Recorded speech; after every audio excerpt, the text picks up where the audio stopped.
All right, going live. Let's see here. I'm going live. Hey guys. Hi Scott. Welcome. How's retirement, Scott?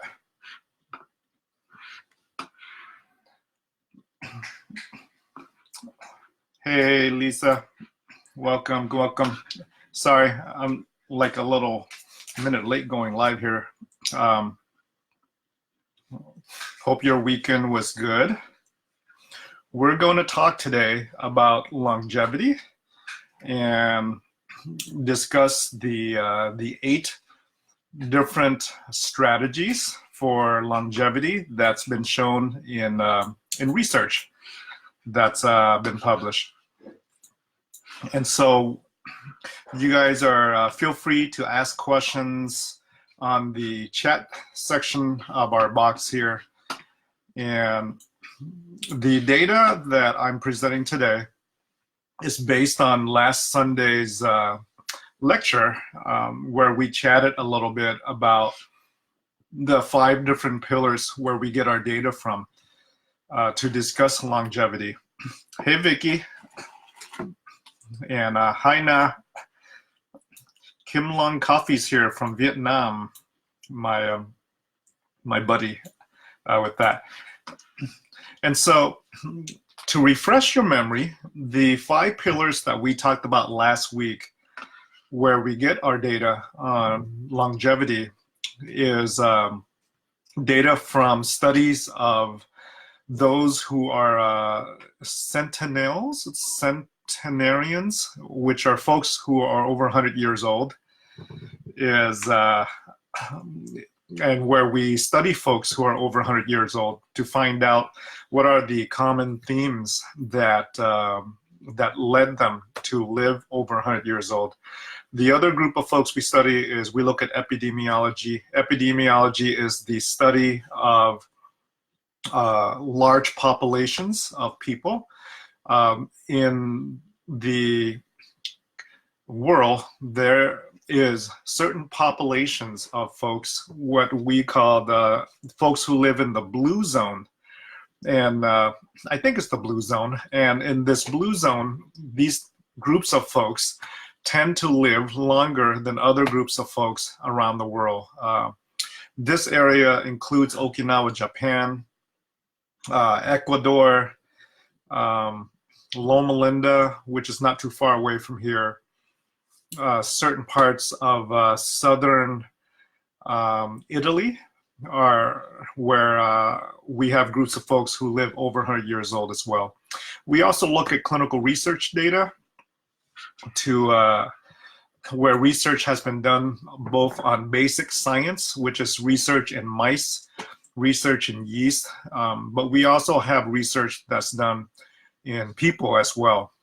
And so you collect all these different data points where you're looking at clinical research from mice, from animals, from humans, where you're studying also groups of folks in these blue zones that live over 100 years old. And you're studying these groups, these people specifically who live over 100 years old. And then you get all the data you collected to answer the question, what allows somebody to live over 100 years old and to reach an age of not just being old, but being old and being healthy at the same time with that. Hey, a whole bunch of you guys just joined. Hey, Lori, Sherry, Gutierrez, hey, Kim, and even David Wallace. Why is it that there's like 2 guys here and everyone else are like ladies? This is why the men die early, because there's only 2 guys here. Actually, 3 guys. Nathan is here. Nathan is actually one of our personal trainer at where I train at 24-Hour Fitness. And welcome, Nathan. He's here as well.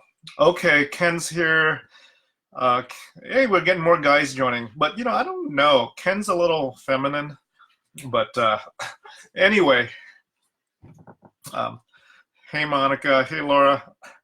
Hey, Sherry. Hey, Dave. David Bird. Awesome. Joshua's here. And so the data that we have collected, Lori says her hubby's listening to. Say hi to Mark. Hi, Mark. Hi, Tom.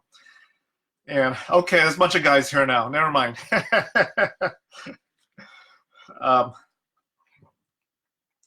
And so, by the way, every time I kind of look down, guys, the reason I'm looking down is I'm looking at the chat box. That's why I'm kind of looking down sometimes when I'm chatting with you guys here. But feel free to ask questions in the chat box. So the data that we collect, we've accumulated 8 different points. 8 different points that we have learned that leads to longevity. 8 different strategies that if you apply these strategies, your chances of getting to 100 years old or longer is higher based on these strategies. Hey, Jose, Memorial Care is represented. Jose is here from Memorial Care. And so let me go through with you guys now these 8 different points. Let me also ask you guys something that's been kind of in my mind lately. This group is called the Intermittent Fasting Keto Group, and I've titled this group that because one of the strategies that we are, many of us promote in our group that has been successful is the strategy of fasting for health. Whether you're fasting to address your weight, whether you're fasting to address your blood pressure, your blood sugar, your cholesterol, heart health, or even cancer prevention, we have data on all that. We've named this group Intermittent Fasting Keto. But really the long-term goal of intermittent fasting is what? What is the long-term goal of intermittent fasting? I've thought about it a bit, and I realized that the long-term goal of intermittent fasting and to get to this state of ketosis is really health, right? It's really not just health, but longevity is our ultimate goal. I mean, we're not fasting for the sake of fasting. We're fasting because we want to prevent cancer. We want to address brain health. We want to address our weight, our obesity, things of that sort. But the ultimate goal is really longevity. So I thought a little bit about it, and I wanted to get your opinion. Should we maybe consider changing the name of our group from intermittent keto, fasting keto, to maybe longevity? Since I feel like it's the long-term endpoint that we're reaching to live to an old age, but to live with health. What do you guys think? Put in the chat box your thoughts about that. And I want to get your opinion. Should we change the name of this group to maybe the Longevity Institute, the Longevity Academy? Because intermittent fasting leads to longevity. The state of ketosis, leads to longevity. The things we teach about leads to that. And I wanted to get your thoughts about maybe changing the name of this. Sherry Ross says, I don't want to live that long. Okay, Sherry, that can be arranged. Hey, Elizabeth. Sherry says, I did coconut plant-based diet. I still have symptoms. I'm not sure about coconut plant-based, Sherry. I'm not sure about the research behind that. Ken says, long life through chicken feet. Yes, 100% agreement there, Ken. And welcome, Natalie, to our group. By the way, Letty is on here. Letty is a friend since high school. Wow. Leading to longevity is, I like that. I like that, leading to longevity. Hey, Teresa, welcome. And Lori Roberts says, I'm worried about running out of money if you live too long. Well, Lori, that can be arranged. We can arrange either an early death for you, or we can arrange a way to help you make money. Either way, we have a solution, Lori. Vicky says intermittent fasting, the key to longevity. Yeah, that's a good one. Live long and prosper. Oh my gosh. I love these names you guys are coming up here with this. But I'm thinking of another name, because intermittent fasting keto will get you there, but there's other ways to get to longevity as an ultimate goal. Hey, Rosie, welcome. Miss you, Rosie. Welcome. All right, let's get into the meat of this. Let's get to the meat of this, guys. Get some pen, paper, and take some notes. I'm going to give you 8 things right now. 8 things based on research that allows a person to live a long time. And it is not the ketogenic diet. Let me tell you that. The data, and it may or may not be a surprise to you, the data does not suggest eating all the fat you want, right? This interpretation of the ketogenic diet, right? Eating all the fat you want. The data does not show that eating a ton of meat will lead to longevity. I'll tell you that. Hey, Allison, how are you? Allison's on here. She runs Cognitive Care Solutions. Awesome group. Hi, Ki. Welcome. And so the data does not show that the ketogenic diet will lead to longevity. That's the first thing I'm going to tell you. Now, the ketogenic diet will lead to weight loss, yes. The ketogenic diet will help with other things. But when we're looking at longevity, the ketogenic diet is actually not in there, guys, in this formula. And the data we're looking at is clinical trials, clinical studies that lead to this. Okay, number one factor that helps with longevity is this. Eat mainly a plant-based vegetarian diet. Lots of data that those who cut out meat, meaning they're mainly vegetarians, live longer than meat eaters. Now, that is not a fun thing to recommend, because personally, I like medium rare steaks, right? I am a meat eater, and it is difficult because I am slowly transitioning myself away from that. But the data shows that plant-based vegetarians live longer than meat eaters. One study, a study at Loma Linda, the population that live in Loma Linda, for you guys who live around here in Southern California, you know where Loma Linda is. Those are where Seventh-day Adventists, a religious denomination of folks live, and they're mainly vegetarians. Folks who are vegetarians, especially those who live in Loma Linda, Seventh-day Adventists live on average 7 years longer than the average American. Think about that. Vegetarians live 7 years longer than the average non-vegetarian American. So that is step number one, okay? That is step number one. It's okay to add fish. The studies have shown that actually a pescatarian diet is a good one. Mainly vegetarians, but if you add fish, you get the benefit of omega-3 fatty acid. Omega-3 fatty acid is a strong antioxidant, and anything that is a strong antioxidant cuts down inflammation. And in my previous lectures, guys, we have talked about how inflammation is a killer, right? Inflammation leads to chronic disease. And so a plant-based diet is also an anti-inflammatory diet. All right, let me see here. Hey, Jung, welcome. Alex, welcome, Alex.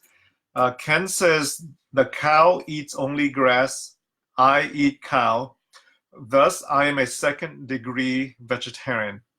I like that, Ken.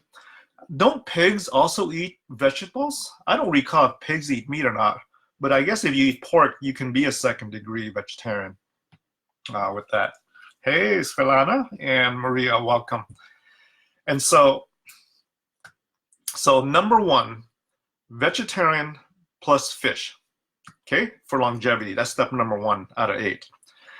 Number two actually ties into this.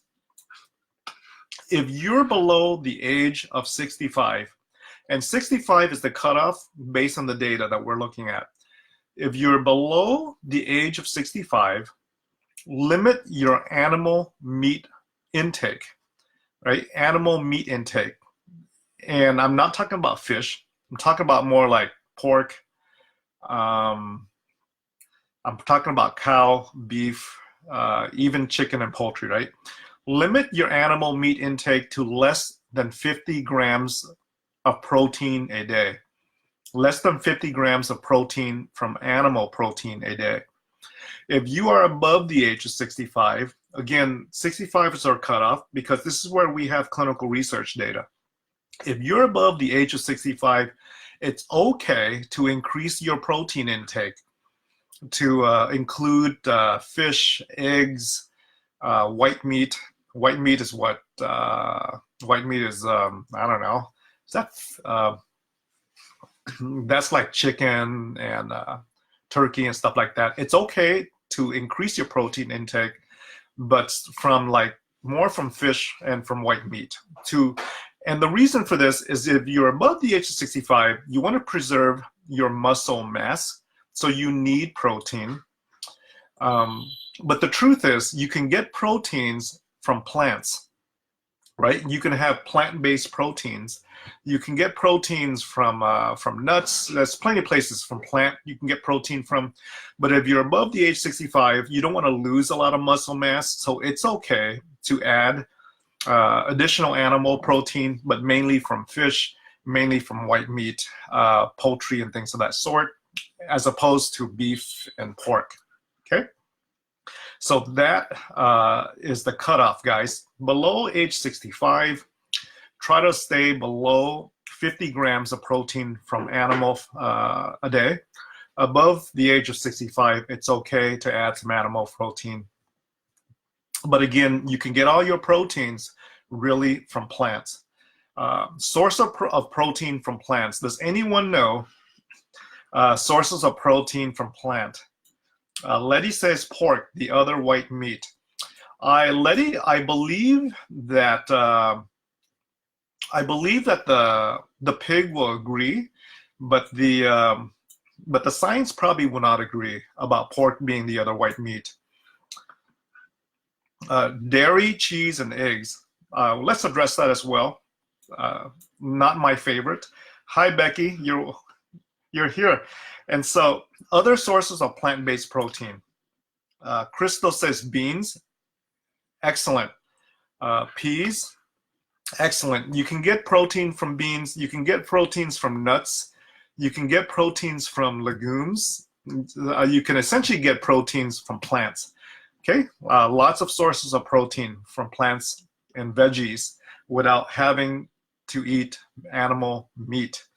Hemp seed is a good source as well of protein. So yes, accurate. So let's review 8 things. Number 1, plant-based with fish. Number 2, limit animal protein to less than 50 grams a day if you're under the age of 65. If you're above the age of 65, you can be a little bit more liberal with your proteins, but let that protein come from white meat. Essentially, that is fish, that is chicken, that's turkey, things of that sort. Number 3, hey, Gracia, how are you? Dr. Covarrubias is here, guys, one of our top docs from Memorial Care. So number 3 for longevity is to limit sugar intake. Limit sugar intake. And when I talk about sugar, I think it's pretty obvious that most of us directly think about cookies, ice creams, cakes, desserts, candy bars, and all that, right? But the truth is, when I'm talking about sugar, I'm talking about simple carbohydrates. Simple carbohydrates. White bread, white rice, pasta, spaghetti, pizza. Basically, I'm talking about the American diet, which is carbohydrate based, right? So limit and minimize sugar intake and minimize bad fats. Minimize bad fats. Bad fats is essentially your saturated fats, your trans fats. And you can get bad fats mainly from meats. You can get that from dairy and even cheese with that.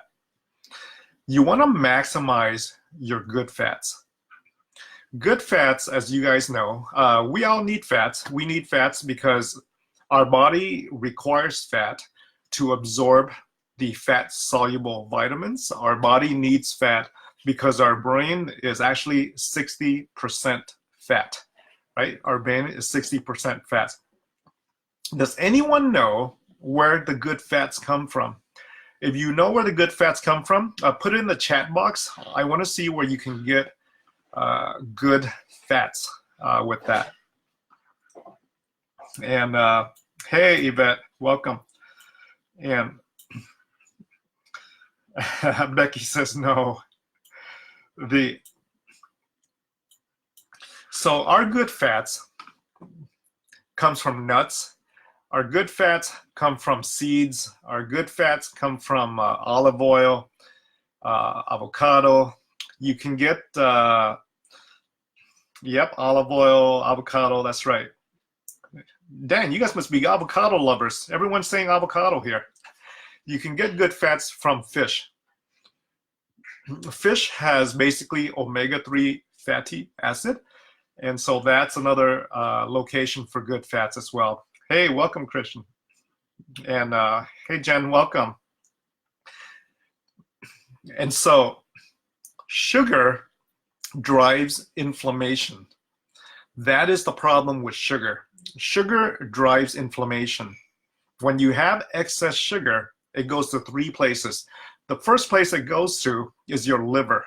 Excess sugar, too much sugar from too much carbs, white rice, white bread, pasta, pizza, hamburgers, right?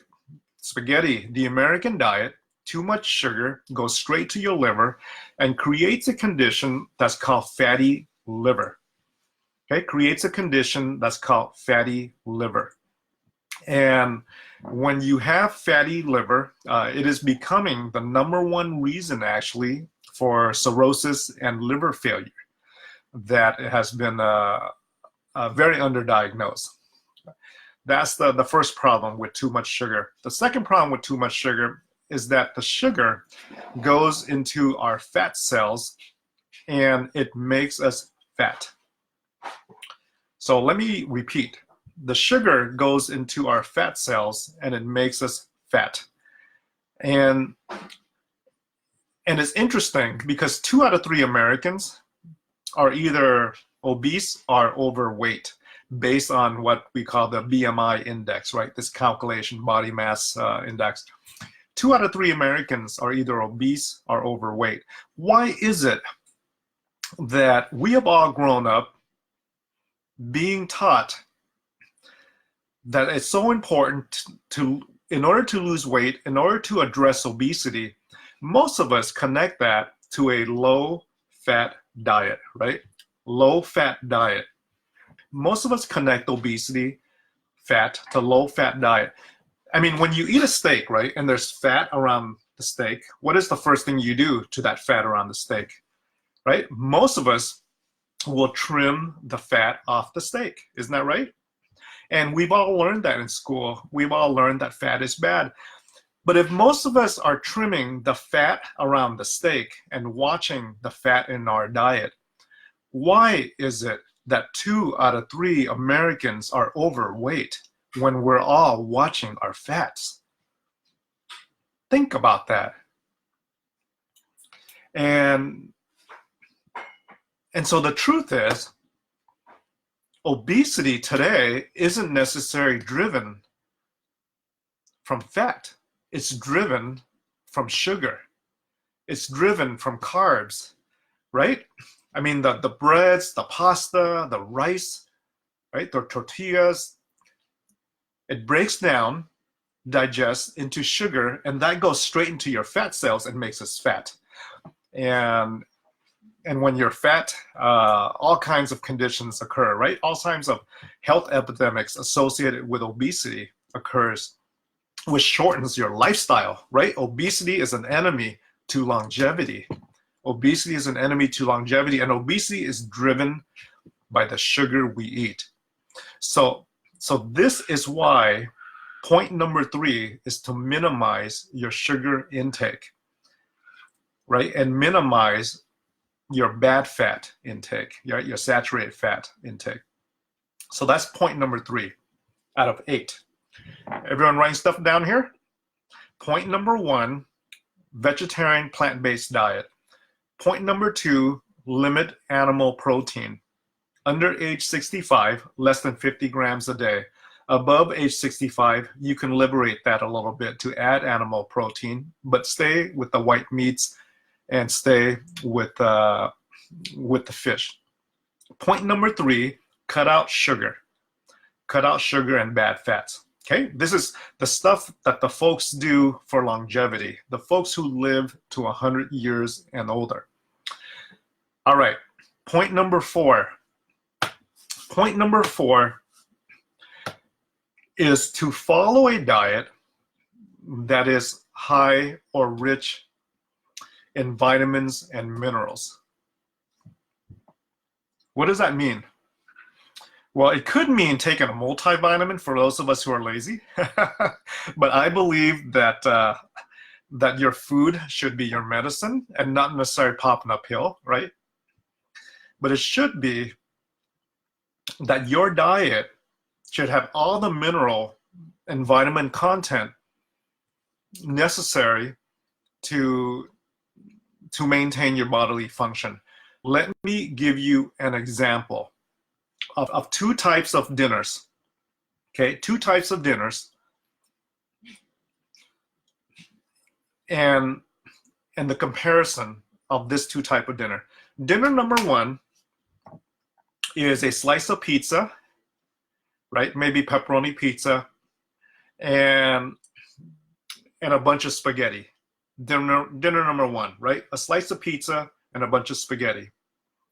That dinner, it's probably over 1,000 calories, right? If you got a pepperoni slice of pepperoni cheese pizza, right? Few hundred calories.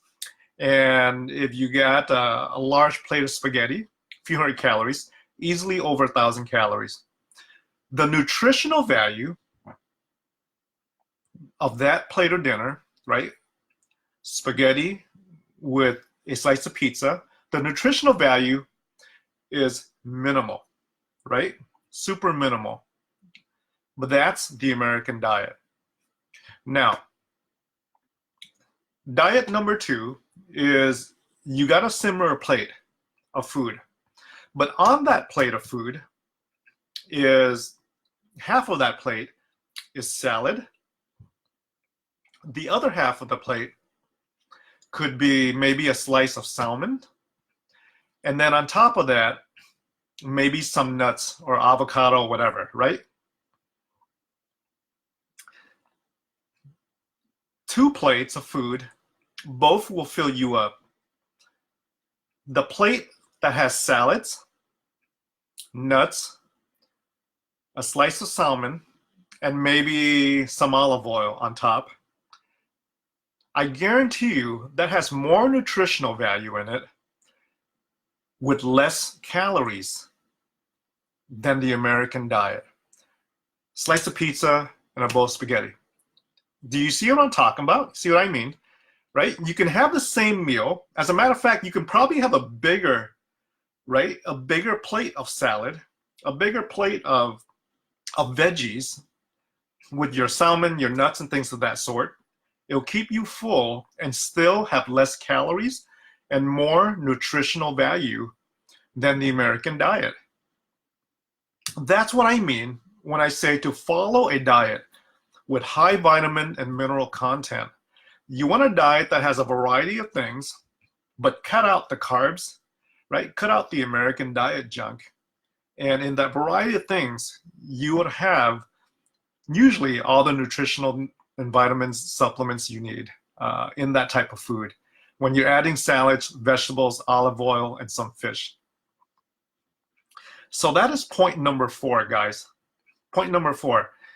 And if you have a problem, or if you're worried about, are you getting all this nutritional value that you need when you're on a plant-based diet, I have a really simple solution for you. Pop a multivitamin, maybe once every 3-4 days. Then you'll know for sure if you're not quite sure, right? So although I've talked about the value of getting nutrition through your food, let your food be your medicine, right? If you're not quite sure, if the plant-based diet has enough nutritional supplements and vitamins, go get yourself a multivitamin and just pop one every 3 to 4 days. There's no point popping a vitamin every day if you're on a really good diet, right? And a healthy diet. But if you're not sure if you're on a healthy diet, although you're on plant-based, go get a multivitamin and every 3 to 4 days, pop one, and you'll get what you need without worrying with that. Hey, Fun, welcome. Hi, Mindy. Hi, Jung. Hey, Jim. Hey, Sergio. Gustav is here, my buddy. And Wendy, welcome. So that, guys, is point number 4, okay? Out of 8 points for longevity. Point number 1, plant-based diet. Add some fish. Point number 2, cut out on meat. Cut out on red meat. Cut out on beef. Cut out on basically meat in general. Minimize it to less than 50 grams a day if you are under age 65. If you're older than age 65, it's okay to get some meat, but stick with like fish and white meat for health.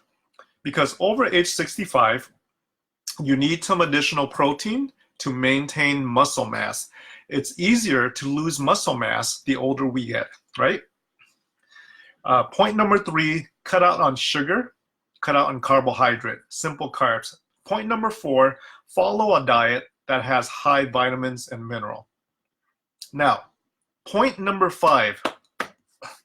Point number 5, Sergio, plant-based diet for life. Yes. And Vicky, you love fruits. I love fruits too, Vicky. Crystal says pepper steak, sweet bell pepper, onions, mushroom, 2 rib eyes cut in slices, seasoned. Okay. Crystal, you're making me hungry. Point number 5 is to eat what your ancestors ate. To eat what your ancestors ate. What do I mean by that? Hey, Natalie, welcome. Our dermatologist is here, guys. If you eat what your ancestors ate, hopefully your skin will be better. I gotta say something dermatology-wise. We got our dermatologist here. And so, this is what I mean by recommending that you eat what your ancestors ate. Many Asians, and if you guys are Asians and you're here, right? Natalie says, I'm out with all the ladies from our Haiti trip. We're line dancing. Hey, Natalie. Say hi to our Haiti doctors and nurses. Our Haiti team, our Tongue Out Haiti team, is hanging out right now, but Natalie apparently is not dancing. She is here live with us, or she's dancing while she's on live. I don't know. Hi, Jeffrey. Welcome. Hey, Monica. Caveman. And so, yeah, we got a few doctors and nurses here in our chat group, guys. And so what I mean when I recommend that you eat what your ancestors ate. What I mean is this. Through centuries, through thousands of years, our ancestors and our heritage, whether you're European, whether you're Asian, whether you're from Africa or from Europe, right? Our ancestors ate a specific diet that have evolved to a diet that they were able to tolerate and survive with. Why is it that many Asians are lactose intolerant?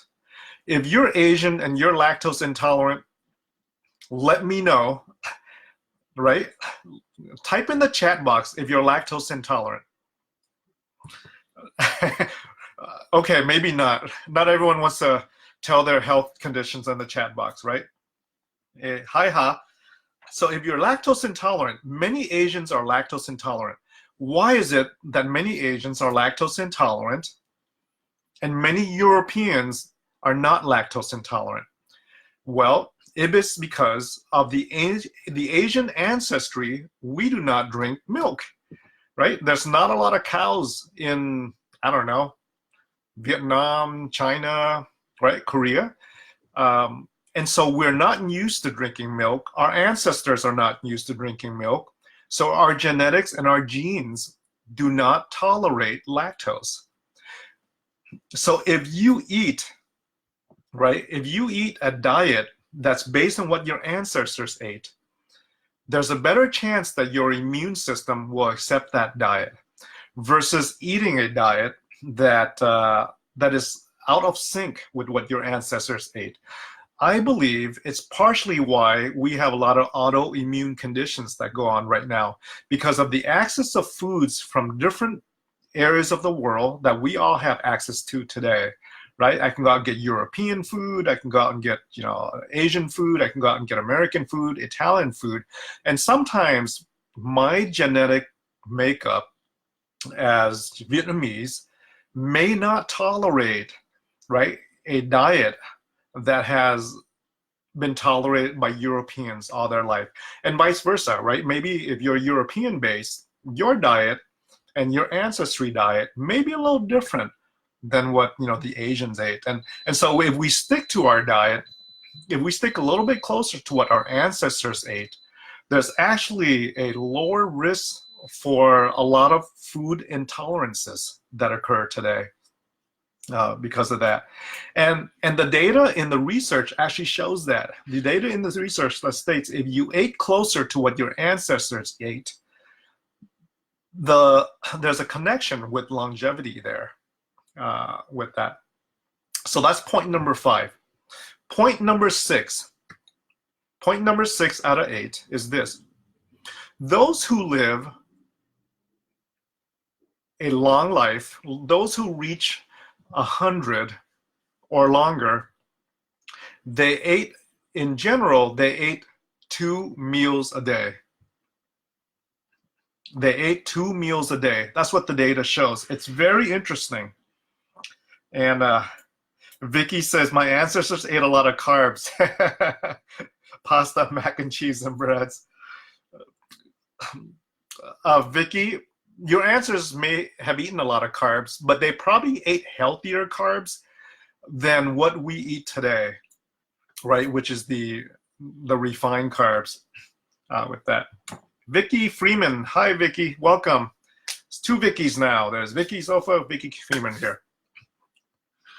So, number 6, consume 2 meals a day if your BMI or your weight is over the healthy limit, right? If your BMI is in the overweight range, which is a BMI of 25 or higher, right?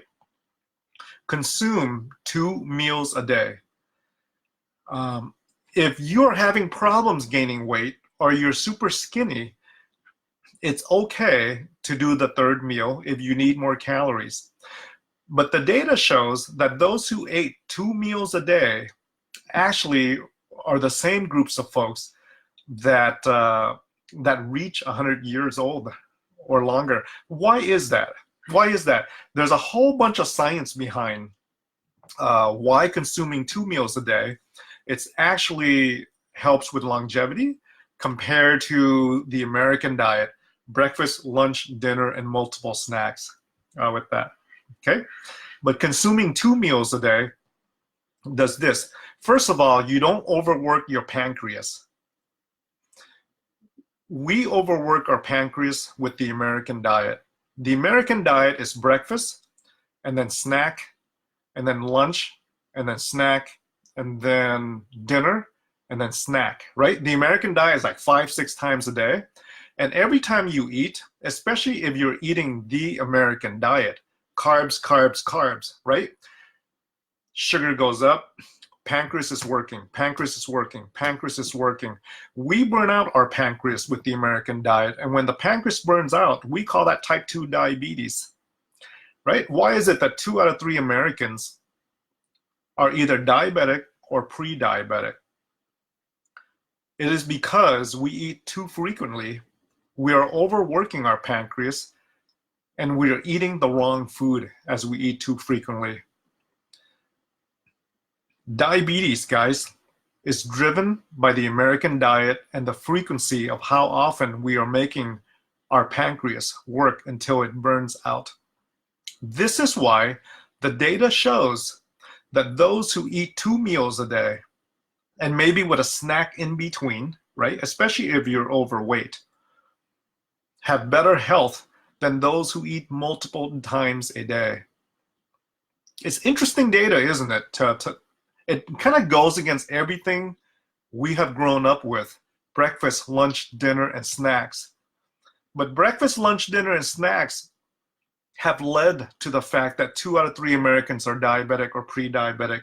Breakfast, lunch, dinner, and snacks have led to the fact that 2 out of 3 of us are obese and overweight with chronic multiple medical conditions, right? So we can't go with breakfast, lunch, dinner, and snacks anymore, guys, because if we keep doing what we're doing, we're going to keep getting the results we have been getting. The data, the published data shows that those who eat 2 meals a day with some snacks do better health-wise than those who do breakfast, lunch, dinner, and a whole bunch of snacks in between. Does that make sense, guys? Because when you're only eating 2 meals a day, you are not burning out your pancreas. You are not burning out your pancreas. You're actually saving that pancreas from burnout long-term with that. Hey, Vivian, welcome. Crystal says yeast breads seem to add more fat than other kinds of fat. So it seems to me. Christian says, I was on that hamster wheel for years and ironically hungry all the time. So true. Hey, Bob, welcome. And hey, John Gutierrez just came. Welcome, John. John is OC Hospice. If you guys ever want to look into comfort care, inner life care, palliative care, John Gutierrez is here, and from OC Hospice, one of my buddies with that. And so 2 meals a day as opposed to the American diet if you are overweight. If you're underweight, if you need to gain weight, or if you're having problems gaining weight, definitely do that 3rd meal, right? If you want to need to do that extra calorie. The problem is most of us don't suffer from a condition called underweight, right? Most of us are on the other side. Roscoe, welcome. And tell Denise to get her butt in here with that. Now, let me review the 8 points. I think we were on point number 6. Point number 1, vegetarian diet. Point number 2, cut animal proteins to less than 50 grams a day if you're under age 65. Point number 3, cut out sugar, cut out bad fats. And when I say sugar, I'm really talking about carbs, right? Simple carbs, white bread, white rice, pasta, American diet. Point number 4, make sure that your food has a lot of vitamins and nutrition in your vitamins or in your food, right? I'm talking about food that has a lot of variety, vegetables, salad, fish, nuts, as opposed to a plate of spaghetti and meatballs, right? Or as opposed to right? A slice of pizza or a hamburger, which has minimal nutritional value. Number 5 is to eat the food, select ingredients that your ancestors ate, right? Look at what your ancestors ate and try to not deviate too much away from there because of this theory called survival of the fittest. In evolutionary science, those who live today, they survive today because they are fit based on years and years and years of the nutrition they ate, right? And so if you deviate too much away from that, you start your immune system, your evolutionary immune system have not adapted to other types of diets, which can be a problem, right? Like, for example, Asians drinking milk, lactose intolerance, or things of that sort. Number 6, consume 2 meals a day, especially if you're overweight, because we need to spare our pancreas from burning out. The American diet leads to pancreatic burnout. Pancreatic burnout leads to diabetes type 2. Diabetes type 2 is in 2 out of 3 Americans. You're either diabetic or pre-diabetic. Same thing with obesity, right?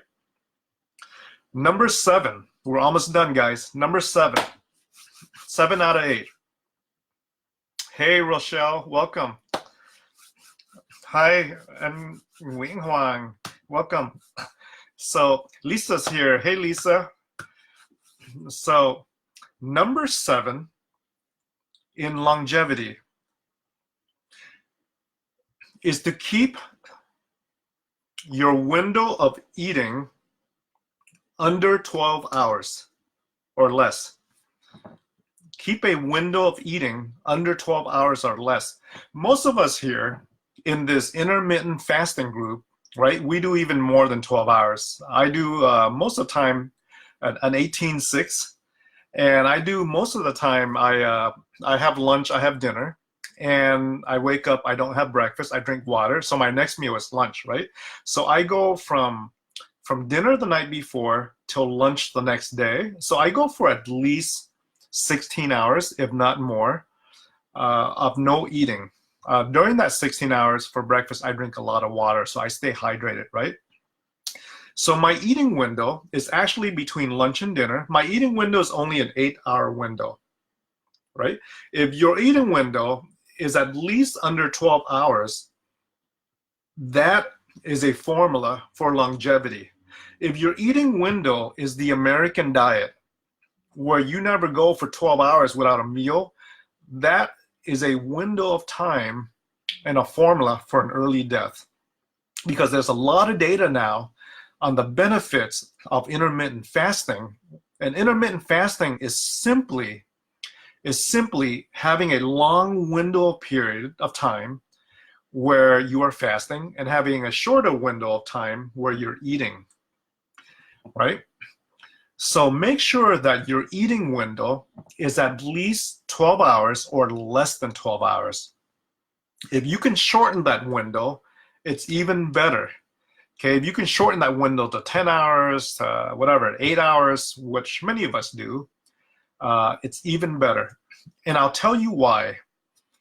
I'll tell you why fasting has health benefits. And by the way, if any of you guys are not fasting but thinking about fasting, always talk to your doctor first about it. I don't want you running out and doing all these your own experiments without your physicians knowing about it, especially if you're on like a ton of medications. If you're on like diabetes medications, obviously you don't want to skip a meal because your sugar will crash, right? So talk to your doctor if you are thinking about fasting and get their recommendations on that.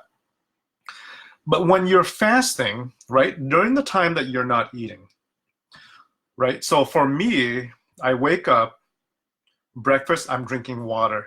I have no breakfast until lunchtime.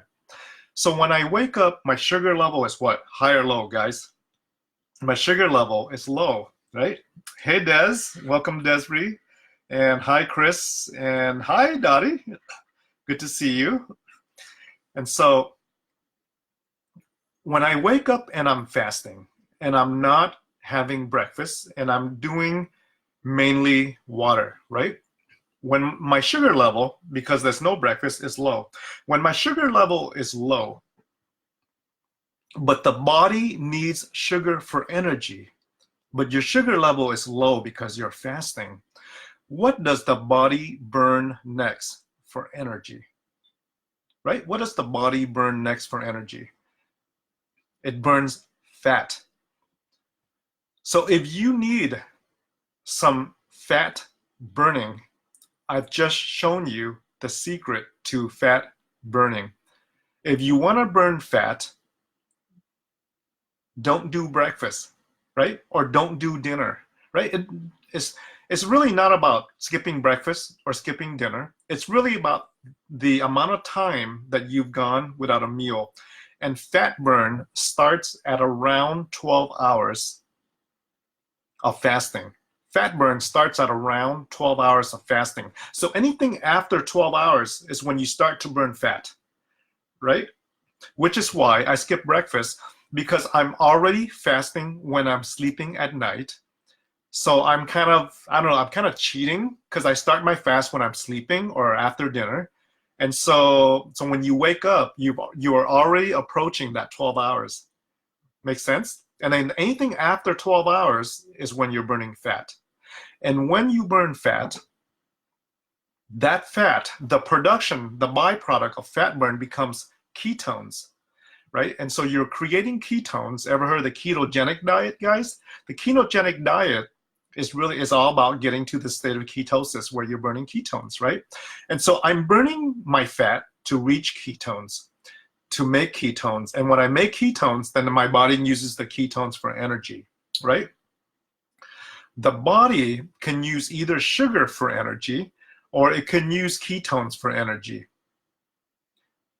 Guess which it prefers, ketones or sugar, right? Guess which it prefers, ketones or sugar, right?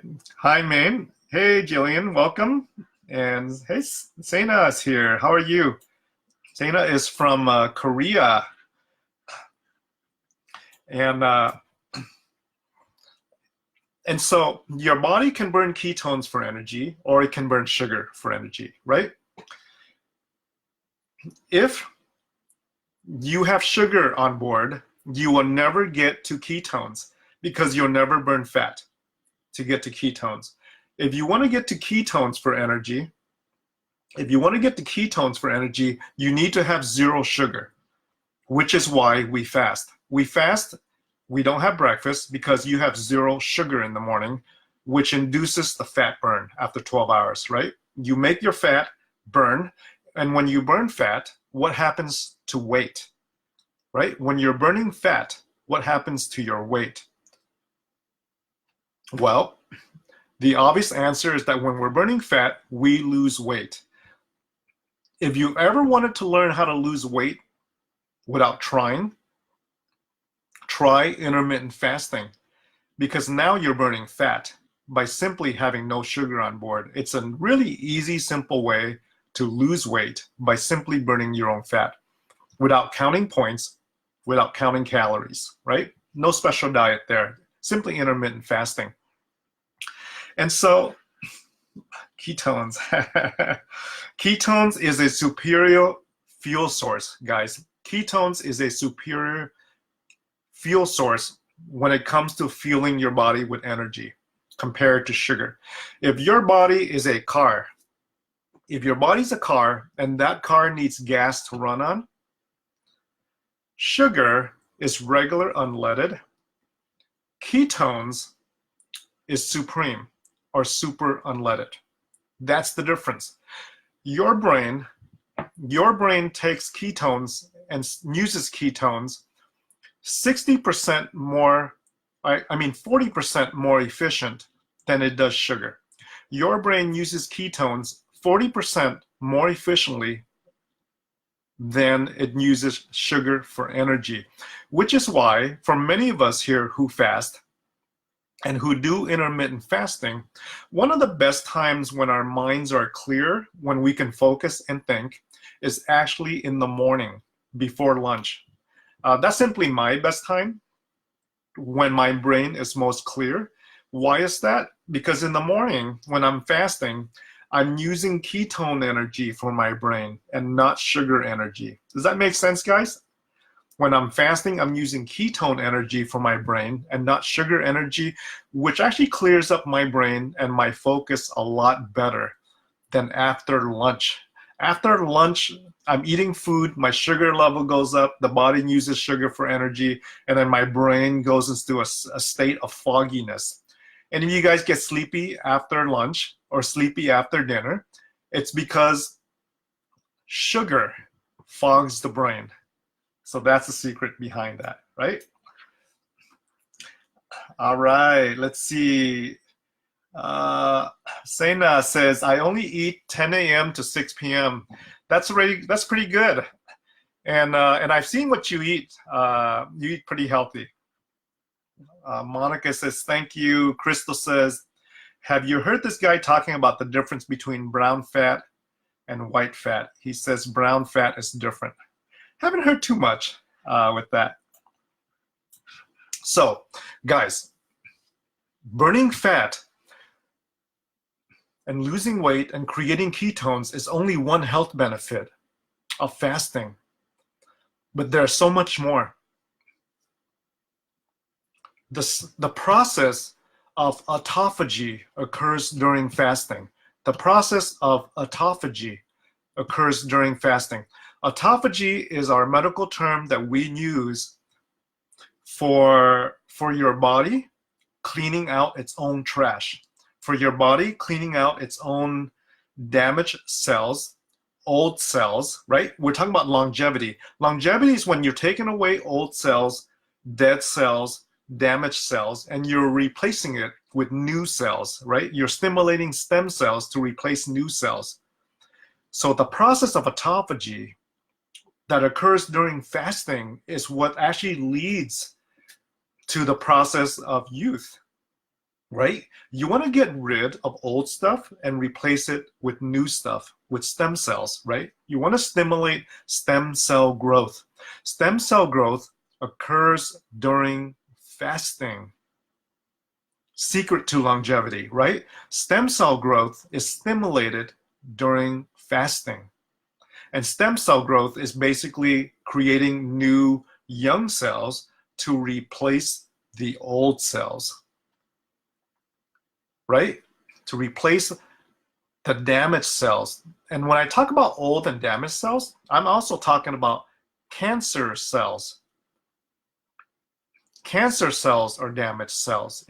So when you're intermittent fasting, and there have been studies, mainly in preclinical studies, in rats, in mice, right, in animals, in yeast, that shows that when you cut down calories through intermittent fasting, right, you promote stem cell growth, you induce this autophagy process of cleaning out the trash. When that happens, and especially in rats and mice, we have data that shows that we cut down in those animals the risk for cancer, right? We're also doing clinical trials in humans now to document that that will also occur in humans. But at least in animals, if you want to cut down your risk for cancer, you got to stimulate your body to clean out the trash. Autophagy. If you want to stimulate that, start fasting, because that's when autophagy occurs with that. Make sense so far, guys? I'll probably do a lecture with you guys one of these Sundays specifically on cancer treatment and the science behind it using nutrition and diet. That sound good? Since we're close to 8 p.m. here. Hey, G, welcome. Hey, Alex, how are you? Alex is one of our Tongue Out youth ambassador. He's been to multiple countries with us and just graduated college and all that. Very cool, Alex. Glad to see you. So that is step number 7, is cutting down your window eating time. Step number 8, and lastly, hi, Lewis, welcome. Lewis Jonas is on board, guys. And Lewis is taking our Tongue Out medical team this year to Oaxaca, Mexico in November. If you're interested in doing a missions trip, medical missions trip with us to Oaxaca, Mexico, Lewis is on here, and Lewis is the person to talk to. He will be leading that trip for Tongue Out. And Odette asks, can we drink black coffee during fasting? Yes, you can drink coffee during fasting. You can drink tea during fasting, as long as there is no sugar. Then it is cool with that. Monica says, hi, Alex. You sound like half of my Tongue Out teams there. Anyway, point number 8. Point number 8, and the final point. There has been data that shows that those who do several days of fasting at a time, 4 to 5 days of fasting, every few months have shown to have health benefits by several days of fasting every few months. Most of the data comes out of USC Longevity Institute, where they took 100 patients. They took 100 patients and they separated them into 2 groups. One group did what was called a 5-day fast every month. They did a 5-day fast every month, and they did that for a number of months.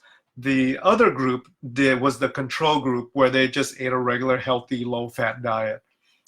And in this 100-patient study, the group that did a 5-day fast every month lost weight, lowered their cholesterol, lowered blood pressure, lowered all their cardiac risk factors, inflammation factors, cholesterol, lowered their blood pressure. It's amazing that a simple fast of several days on a regular basis showed longevity. Now, am I recommending this to everybody? No, I'm not. I don't recommend that you fast for a few days without even talking to your doctor, right? If you're interested in fasting for 2 days, 4 or 5 days at a time, we have folks on here in our chat group here that have done it. And I know Lori Roberts, one of our nurses, fast for 3-4 days at a time. She just did that last week. She can probably tell you more about it. Hey, Jolynn. Welcome, Jolynn. Jolynn Sweffer is here. She is a business coach. She's pretty awesome. You guys need any business help? She does a lot of coaching and classes and education on that. But so the data shows that if you fast for a few days every month, and this is mainly if you have health conditions and you want better health, right? If you did that, the folks who did that lost weight, lowered cholesterol, lowered blood pressure, lowered hemoglobin A1C, which is a diabetes risk factor, lowered their inflammation level, measured by the CRP level, which is C-reactive protein. So if you have health conditions that need help, fasting has been shown to help with that. But I would only recommend it through the approval of your doctor with that. So guys, I think I've gone through 8 things that these are the 8 strategies that will lead to longevity. Okay? One last time. Let me review it really quick for those who came late. If you came late, you can just re-watch this whole thing. Hey, Sandy, welcome.